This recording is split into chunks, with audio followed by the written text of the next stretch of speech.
দেখি সবাই আসছে কিনা। আচ্ছা, 9 জন আসছেন। আচ্ছা আচ্ছা, আমরা আহ, শুরু করি।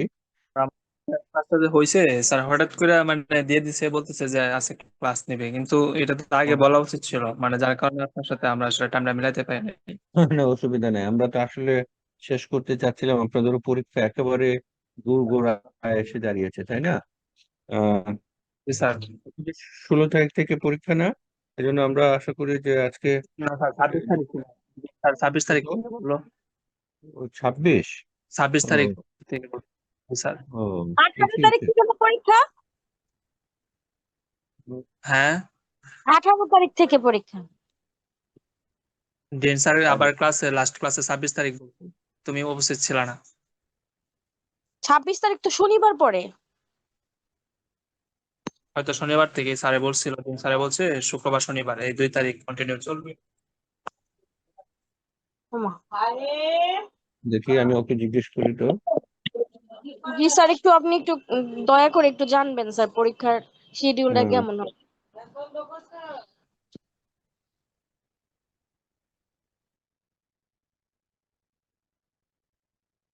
জিজ্ঞেস করবো।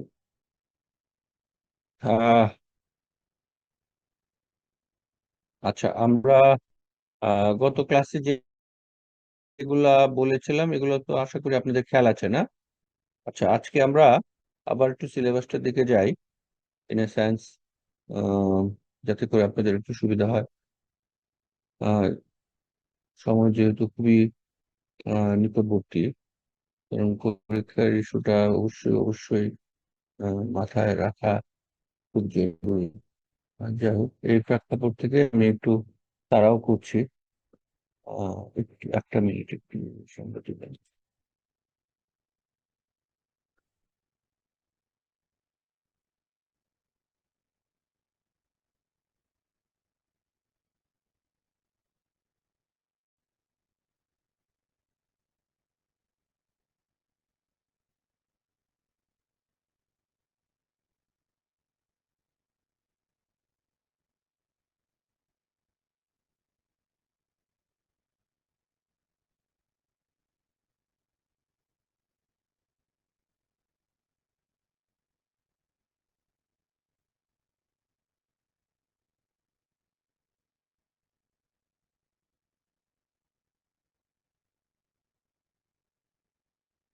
আপনারা কি সিলেবাসটা দেখতে পাচ্ছেন? জি।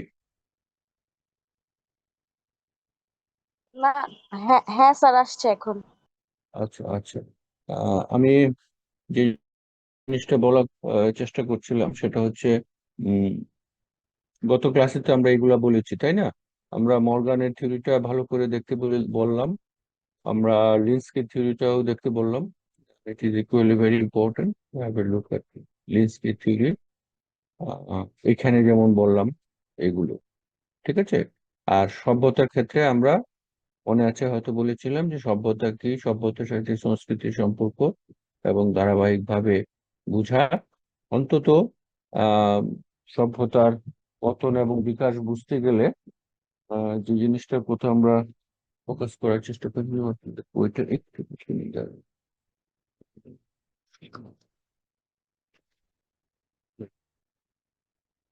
না? আচ্ছা।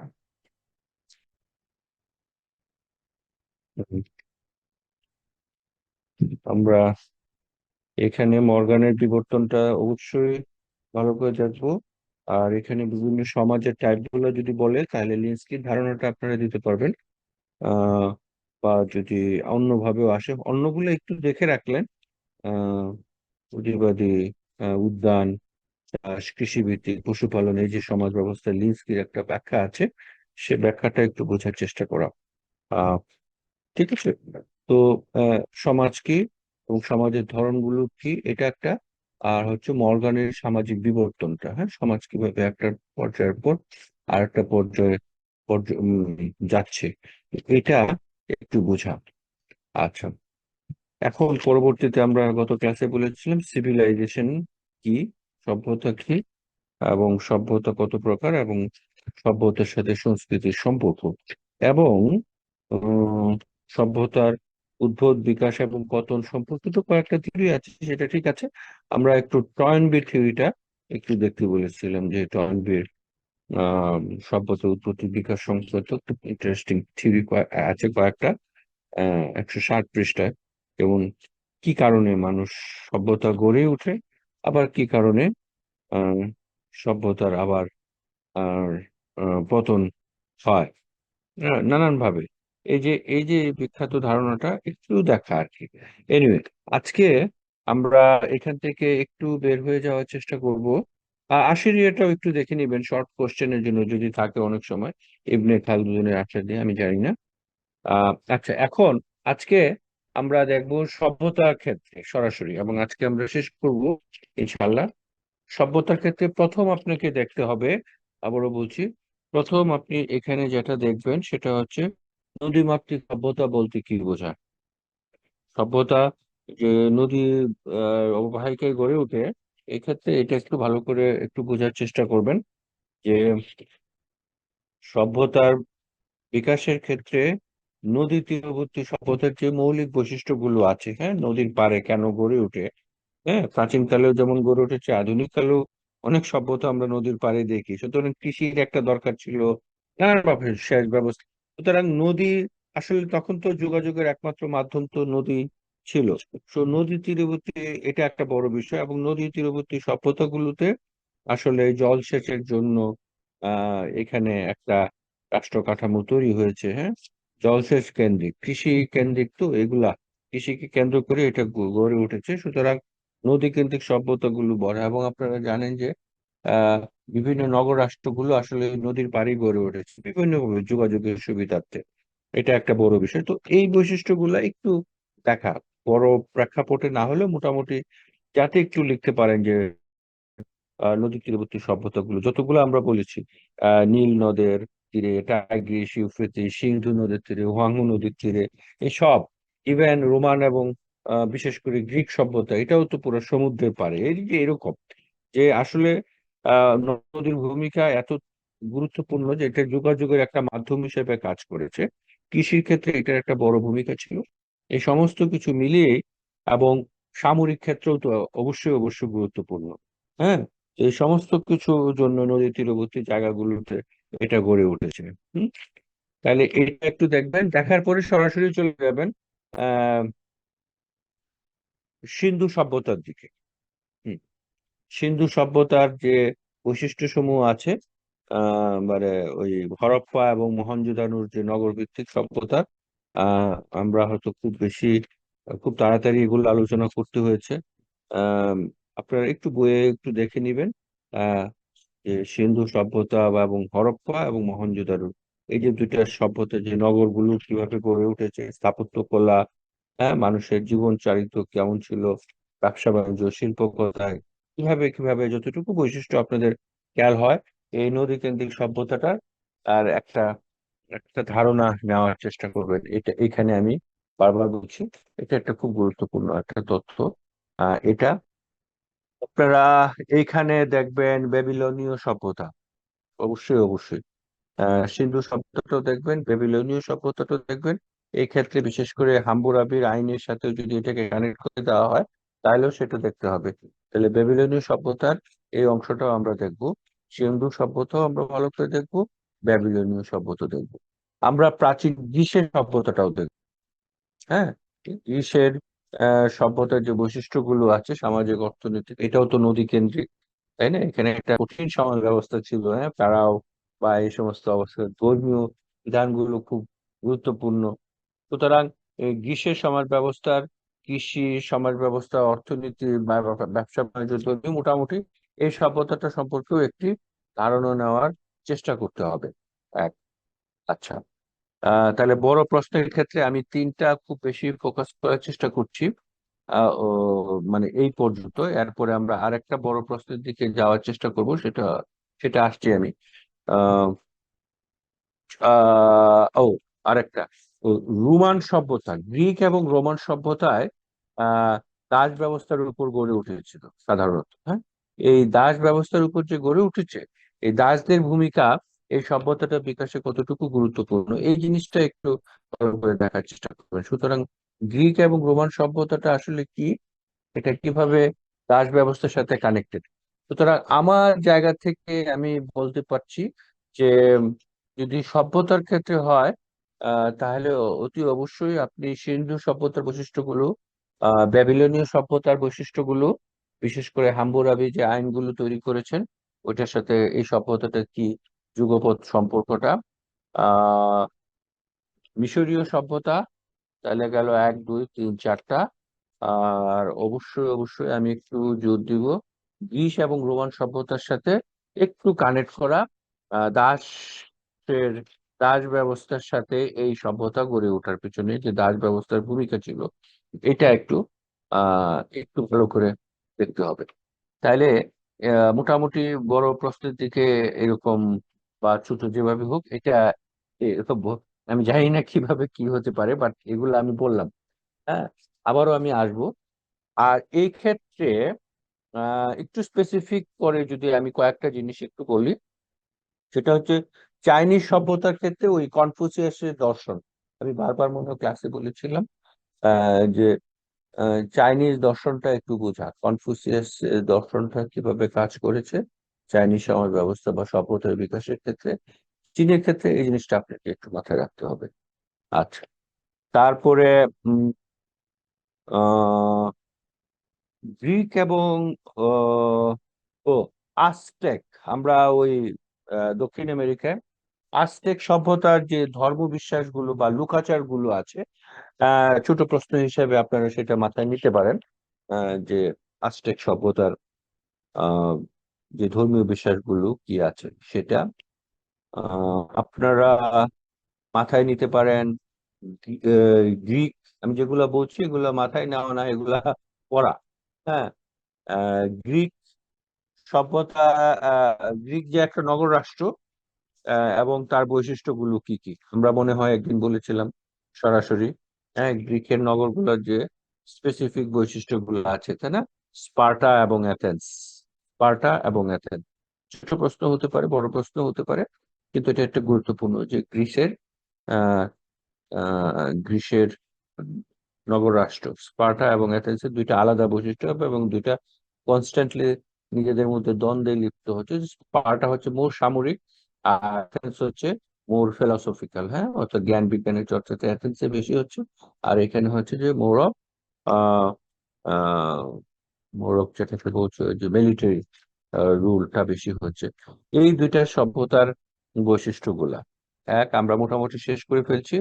আর একটা রোমান সভ্যতার ভিতরে গিয়ে আমরা ওই যে পার্টিশিয়ান এবং প্লেবিয়ানদের দ্বন্দ্ব, ঠিক আছে, এই একটা বিষয় আমরা পড়েছিলাম। প্লেব হচ্ছে হচ্ছে সমাজের সংখ্যাগরিষ্ঠ সংখ্যাগরিষ্ঠ মানে অভিজাত শ্রেণী, আহ, আর প্লেবিয়ানসরা হচ্ছে সরি আর প্লেব হচ্ছে রোমের সংখ্যাগরিষ্ঠ শ্রেণী, আর পার্টিশিয়ানরা হচ্ছে মুষ্টিমেয়, মানে তারা হচ্ছে যে অভিজাত শ্রেণী কিন্তু তারা সংখ্যায় কম। কিন্তু এই দুইটা দলের মধ্যে কিছু দ্বন্দ্ব, রাজনৈতিক সামাজিক অর্থনৈতিক বিভিন্ন রকম দ্বন্দ্বগুলা ছিল।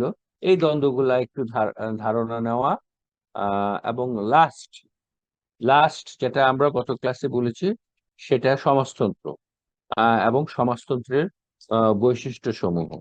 হ্যাঁ, সমাজতন্ত্র কিভাবে বিকশিত হয়েছে মধ্যযুগে আমরা বলেছি 1800 বা 900 সাল থেকে শুরু করে 1600 1700 সাল পর্যন্ত ইউরোপে সামন্ততান্ত্রিক ব্যবস্থা একটা ছিল, এবং এর একটা বৈশিষ্ট্য কাজ করেছে ভূমিভিত্তিক সামন্ত সমাজ ব্যবস্থা, অভিজাততন্ত্র তৈরি করেছে। এবং এই এদের এদের এদের বৈশিষ্ট্যগুলো একটু বোঝা। আমি মোটামুটি হয়তো অনেক মনে হতে পারে অনেকগুলা বিষয়ে কথা বলেছি। এটার কারণটা এই জন্য আপনাদের কিন্তু পরীক্ষায় আমি যতদূর জানি আপনাদের 8 8 16টা প্রশ্ন আপনাদের সামনে আসবে করে। আপনি হয়তো 8টা লিখবেন ছোট প্রশ্ন 8টা থাকে না, টোটাল প্রশ্ন থাকবে, বড় প্রশ্ন 16টা, এখান থেকে 8টা দিতে হবে। না, টোটাল সব মিলিয়ে ও বড় আচ্ছা, প্রশ্ন সব 4টা, মিলে। হ্যাঁ, ছোট প্রশ্ন 4টা। সুতরাং আপনার কিন্তু আমি আমি যেখানে বলি স্যারের সিলেবাস এত বিশাল কেন মনে হচ্ছে, হ্যাঁ, সিলেবাস এরকম বিশাল মনে হচ্ছে এই জন্যই যে আপনাদের চোখের সামনে কিন্তু আপনাদেরকে কয়টা প্রশ্ন থাকবে, definitely there will be 16 questions, সেটা ছোট হোক বড় হোক। সুতরাং আমার ধারণা মতে আপনাদের সিলেবাসটা যথেষ্ট বড়, বৃহৎ একটা সিলেবাস। এটাকে অল্প সময়ের মধ্যে সামারাইজ এবং এই যে ইতিহাসের মতো এরকম বিদঘুটে একটা, বিশেষ করে সমাজ বিজ্ঞানের বিষয়টা অনেক ইজি, হ্যাঁ।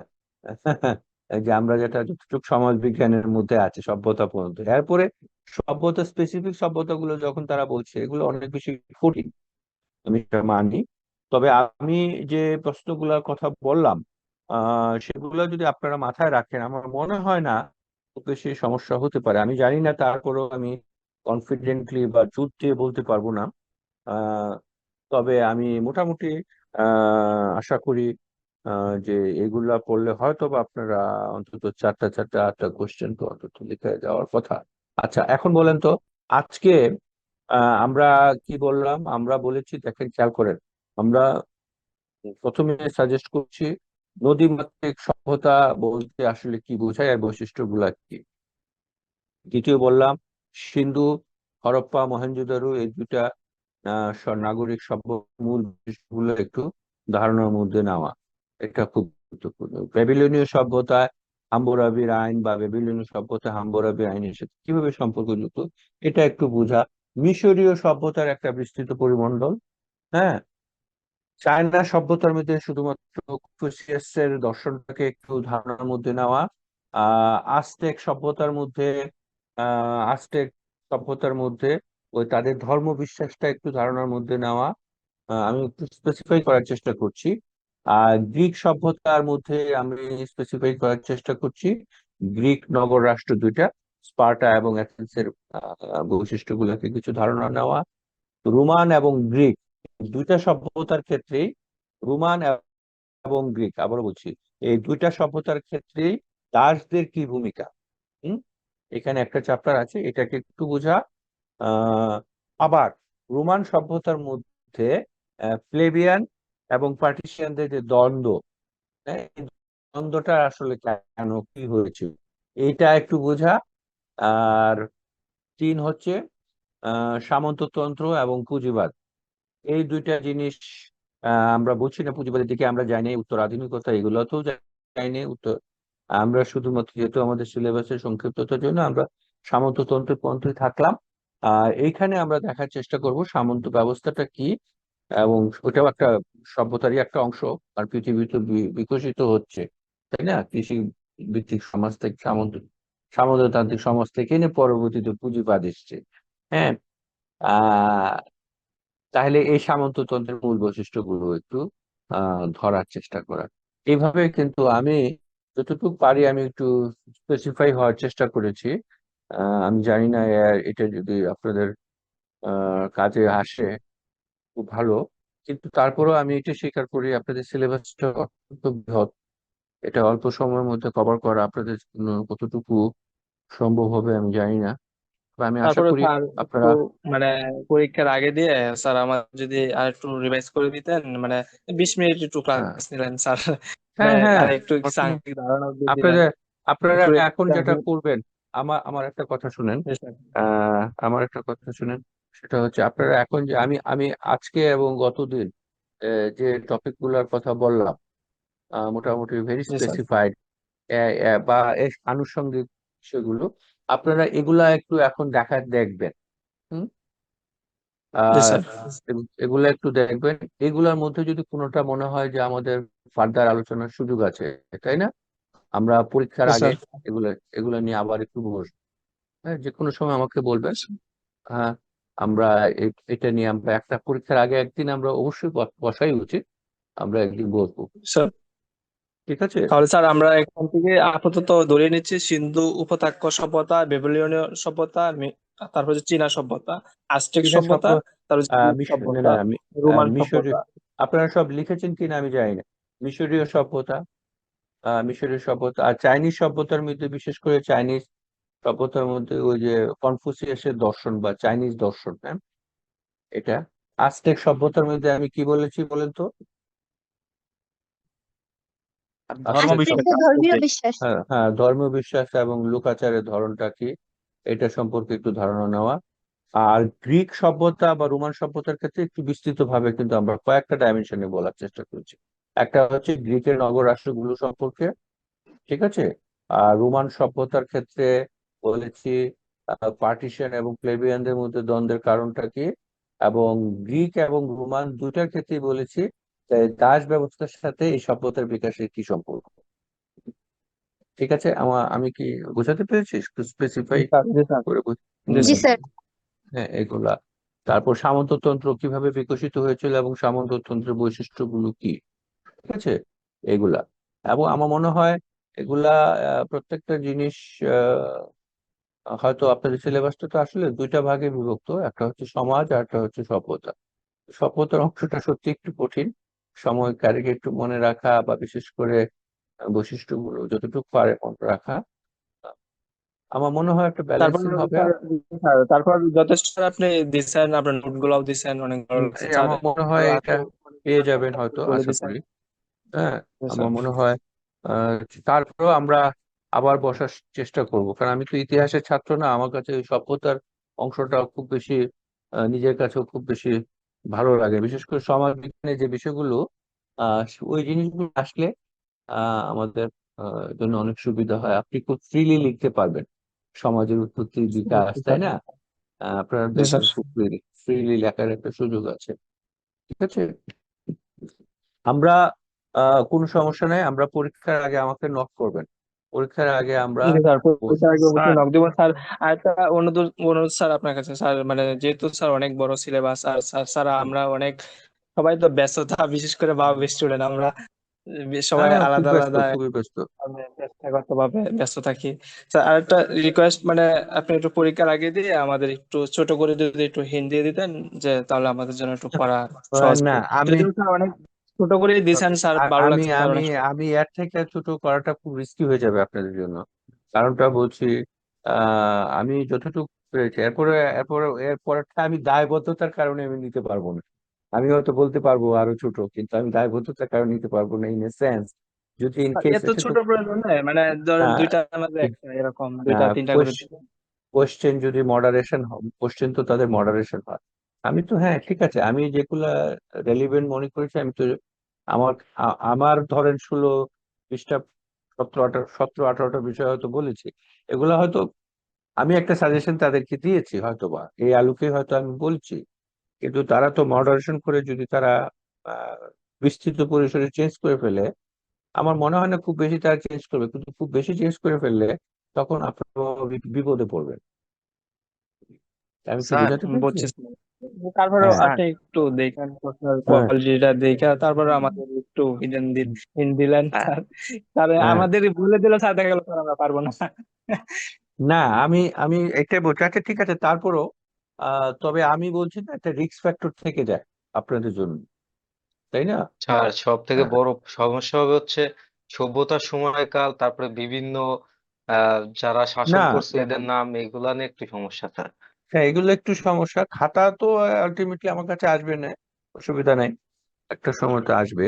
আর কিন্তু ওই যে না যত না পারলেও মোটামুটি এই বৈশিষ্ট্যগুলো একটু ধরার চেষ্টা করা, হ্যাঁ সময় সুযোগ মতো একটু একটু খালি একটু দেখা, যে আমি যেগুলো বলেছি অন্তত এগুলোর উপর যদি ফোকাসটা একটু রাখতে পারেন, আমার মনে হয় আপনাদের এই 8টা প্রশ্ন লেখা খুব বেশি কঠিন কিছু একটা হবে না।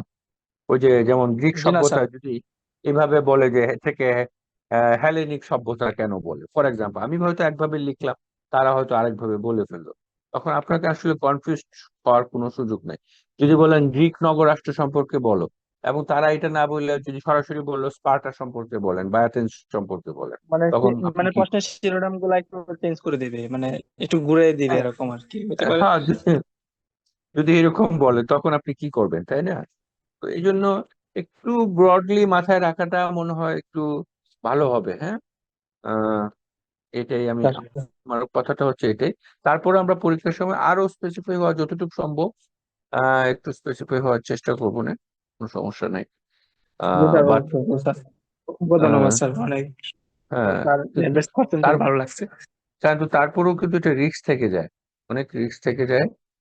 তবে কিছু কিছু জিনিস আছে, হ্যাঁ, অত্যন্ত গুরুত্বপূর্ণ, এটা সত্য, কিন্তু রিস্কও কিন্তু থেকে যায় আপনাদের জন্য। হম, বেশ যথেষ্ট রিস্ক থেকে যাবে, কারণ নাই অনেক স্যার, আপনি লম্বা। আছেন স্যার। না, অনেক না, এটার গ্যারান্টি আমি দিতে পারবো না, কারণ অনেক বড়, কারণ এটা তো আমি স্যার জানি না। গ্রিক সভ্যতা স্যার, স্যার এর আগে একজন স্যার স্যার বলেছিল স্পার্টানরা যে তো স্যার গ্রিকদেরকে আহ, শাসন করে, তারপরে এসে আবার পরে রোমানরা শাসন করে হ্যাঁ, স্যার। এই তো মানে গ্রিক সভ্যতার নগর রাষ্ট্র দুইটা। হ্যাঁ, একটা হচ্ছে স্পার্টা, আরটা হচ্ছে আরটা হচ্ছে কি বলে, অ্যাথেন্স। আর এই অ্যাথেন্স দুইটা। স্যার, হ্যাঁ। হ্যাঁ, অ্যাথেন্স এবং এটা, আর রোমানটা হচ্ছে ইটালিতে, এটা আলাদা অ্যাথেন্সরা ব্যাপার। স্যার ওই মানে সংস্কৃতি পড়াশোনা এগুলাতে স্যার জ্ঞান হ্যাঁ, বিজ্ঞানে এগিয়েছিল আর হ্যাঁ, কি। জ্ঞান বিজ্ঞান, হ্যাঁ, এগিয়েছে, জাস্ট একটু ধারণা নেওয়া, ঠিক আছে, বইটা একটু দেখে একটু ধারণা নেওয়া। হ্যাঁ, জি স্যার। আবার সবচেয়ে বড় কথা হচ্ছে নেটে কিন্তু আজকাল তো অনেক সুবিধা আছে, অনেক কিছু তো দেখা যায়। চ্যাট জিপিটি যে একেবারে সবকিছুতে খারাপ, নট নেসেসারিলি, হ্যাঁ, এইগুলাকে যদি আপনি ব্রাউজ করে বইয়ের পাশাপাশি একটু নোট আকারে যদি চ্যাট জিপিটি থেকে কিছুটা ধারণা নেন, নট ব্যাড, ভালো পারপাসে ইউজ করার জন্য, এবং এটাই উচিত, ঠিক আছে, তাহলে দেখবেন আপনার আইডিয়াটা আর একটু ক্লিয়ার হয়ে যাচ্ছে শর্টলি। তবে বইটা একটু মাথার মধ্যে রাখতে হবে। হ্যাঁ, বইটা অবশ্যই অবশ্যই মাথার মধ্যে নিতে হবে।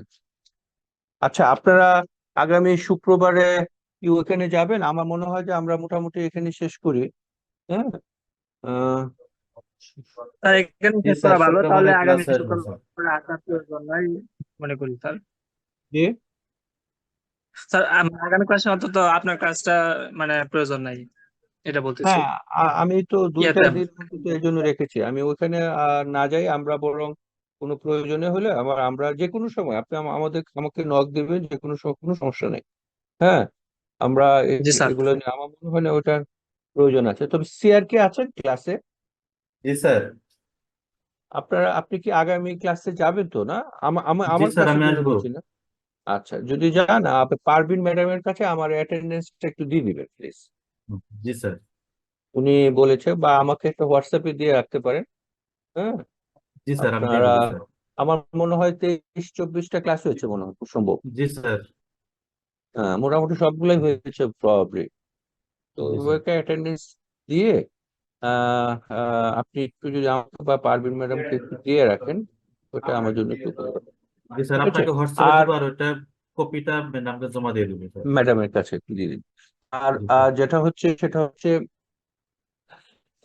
আমরা পরীক্ষার আগে আবার বলবো, কিন্তু আপনারা এর মধ্যে আমি যেগুলো বলেছি এগুলো সম্পর্কে একটু ধারণা নেওয়ার চেষ্টা করুন, রিস্ক তো অনেক সময় থাকতেও পারে, স্যার স্যার রিস্ক থাকতে পারে। স্যার এর আগে একজন স্যার বলেছিল যে ক্লাস টিচার যেগুলো দেয় সেগুলাই নাকি বেশিরভাগ দিয়ে দেয়, মানে বেশি একটা হ্যাঁ, এটা, চেঞ্জ করে না, হ্যাঁ, চেঞ্জ করার সম্ভাবনা কম থাকে আর কি। তার রিস্ক রিস্ক থেকে যায়, তারপর রিস্ক থেকে যায়। আচ্ছা, যাই হোক, এনিওয়ে, হ্যাঁ, ঠিক আছে। তারপরেও এখনো তো যদি 18-20 তারিখে পরীক্ষা হয়, তাহলে হয়তো কিছুটা সময় আছে। আমি তানবীরের কাছে কনফার্ম হয়ে নিব না যে আসলে কয় তারিখ থেকে আপনাদের পরীক্ষাটা, তারপর জি স্যার। আপনাদেরকে জানাবো। হুম, ঠিক আছে। স্যার স্যার আপনি একটু তানভীর স্যারের কাছে জেনে পরে আমাদেরকে একটু জানান স্যার কবে থেকে পরীক্ষা প্লিজ। আচ্ছা, দাঁড়ান 1 মিনিট, আমি এক্ষুনি ওরা ফোন দিই, হ্যাঁ। জি স্যার।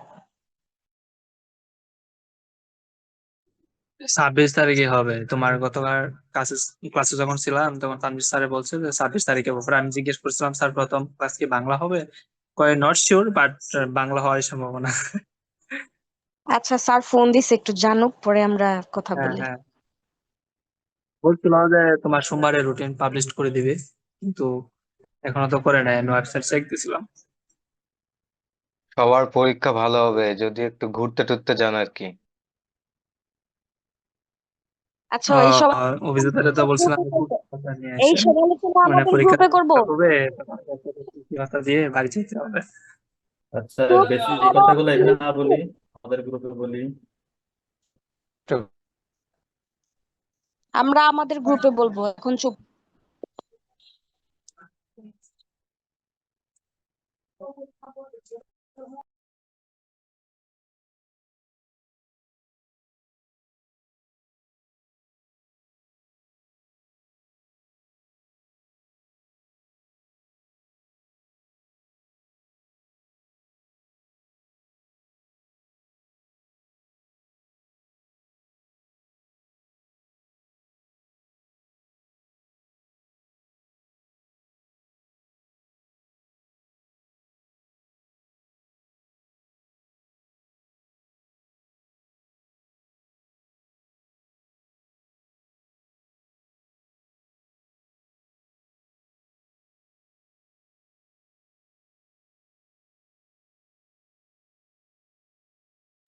হ্যাঁ, আপনাদের এটা ওই 26 তারিখ থেকে হবে, 6 শুক্রবার এবং 6টা শনিবার।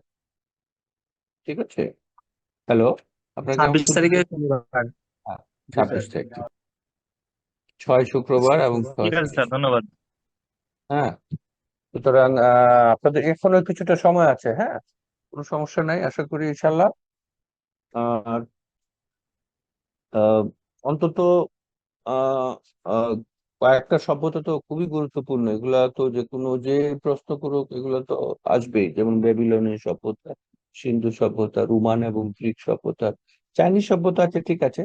এই এই তিন চারটা তো একেবারেই আহ মানে অনিবার্য, তাই না? এরকম।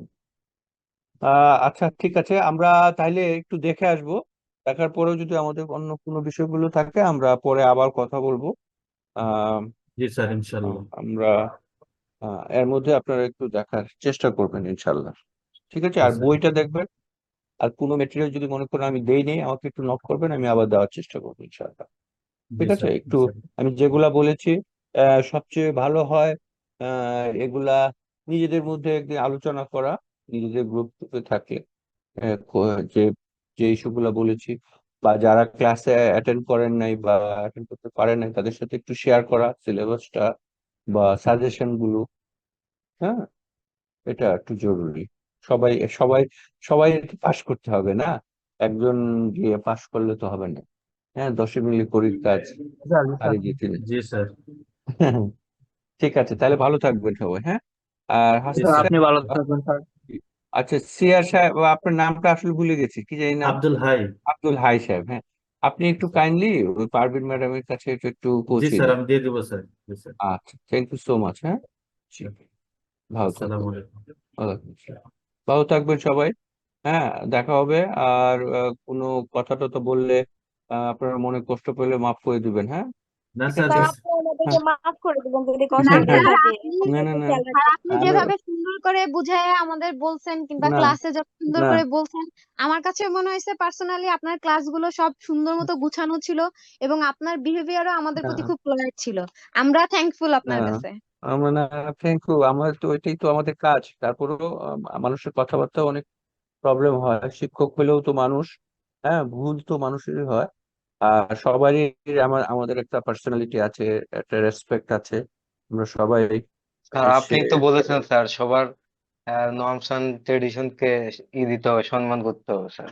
সবাই সবাই সেটা আমি হয়তো বয়সে আপনাদের অনেক বড় হতে পারি, কিন্তু তারপরে আপনাদের একটা রেসপেক্ট আছে, সেটা আমি স্বীকার করি। আশা করি তবে যে কোনো সময় আপনি আমাকে নক দিবেন, আমি যতটুকু পারি ইনশাল্লাহ আপনাদের চেষ্টা করবো আমি আবার বসতে। হ্যাঁ, ঠিক আছে। জি জি স্যার স্যার, আমাদের আসসালামু জন্য আলাইকুম দোয়া স্যার। জি করবেন স্যার স্যার। ইনশাল্লাহ। জি, ভালো থাকবেন, জি বেস্ট অফ স্যার, লাক। দোয়া হ্যাঁ, করেন স্যার। জি জি স্যার। জি, আলহামদুলিল্লাহ, ভালো থাকবেন। স্যার আসসালামু আসসালামু আলাইকুম। আলাইকুম। আসসালামু আলাইকুম।